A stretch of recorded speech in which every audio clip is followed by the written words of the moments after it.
Hello 108 students, Mr. McCue here, back on section 1.1, and we're going to go ahead and work on our last page for this section here, and we're going to do some graphing, working with our notations that we've been given here so far. We've been working with inequalities, and I want to help explain what interval notation is here first, so be patient with me for just a second as we set things up here. Now, this example 7, again, you've got a lot of symbolic notation here.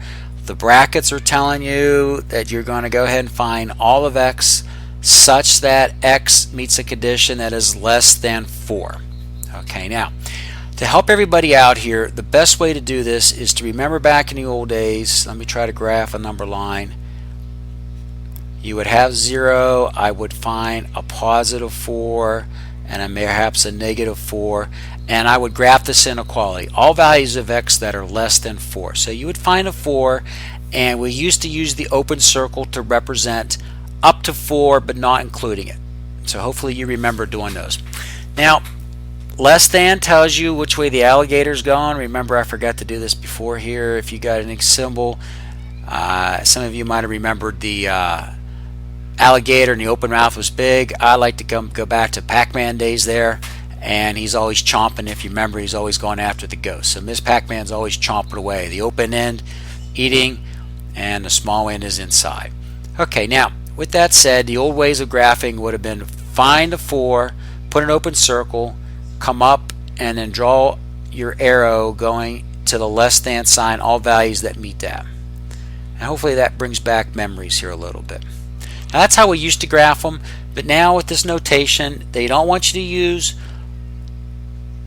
open circles, they want you to use the parentheses. And think of this parentheses as the starting point, so I'm going to use a right side parentheses, and since I need to go less than 4, I'm going to the left. Remember, everything to the left of a number line is small, and that's how you would graph this.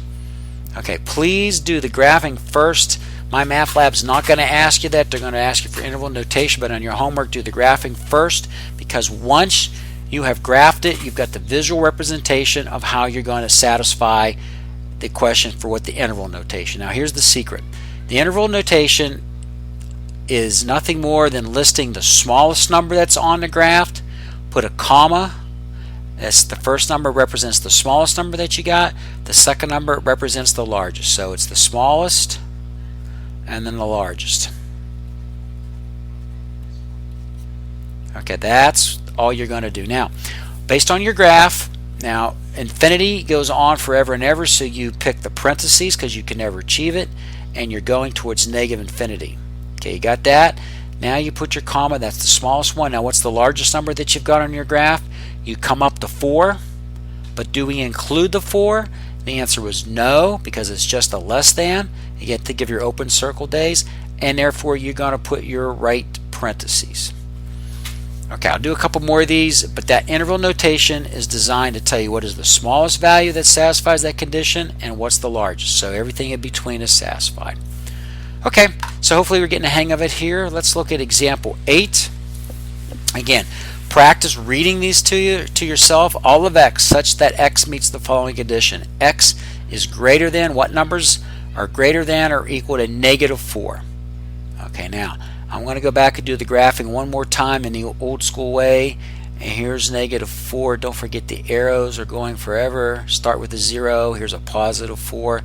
All of x such that x is greater than or equal to negative 4. Now, when you want that equal sign, we used to put a closed circle here, and then you would come up. I always tease everybody in class, this is like the gopher from Caddyshack. He's looking left or right for Bill Murray, and this time which way is he going to go? What are all values greater than negative 4?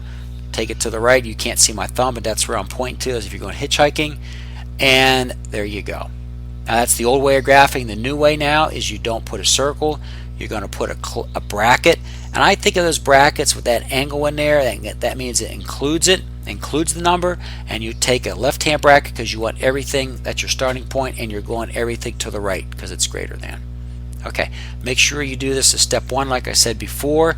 Now when they ask for the interval notation, look at your graph. What's your smallest value?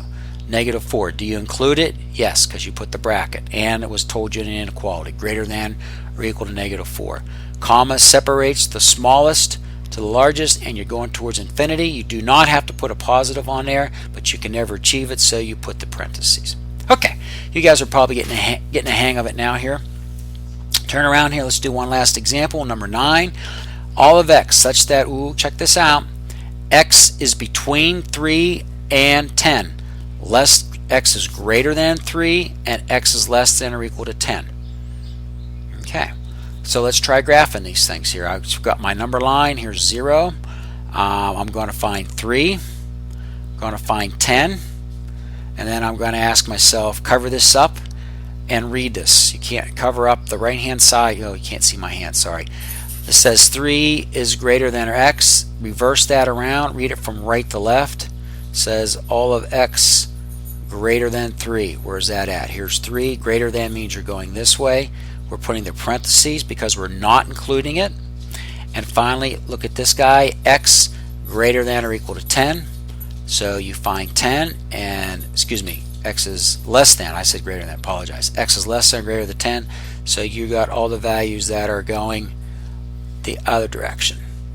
Okay, now see the overlap that occurs right here? This is what you want, and that's all you're going to list in your final solution. So you're looking for the overlap to satisfy this condition, therefore you don't worry about anything that doesn't meet it.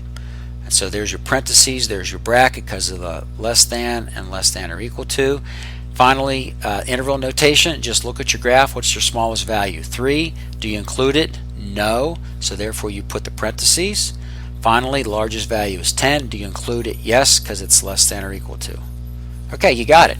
Hey, we have done it, folks. Congratulations, class. We've done our first section of talking class notes. So we've got many more to do. So we'll get going here. Okay, that's it for this section. I will see you for section 1.2. Okay, bye.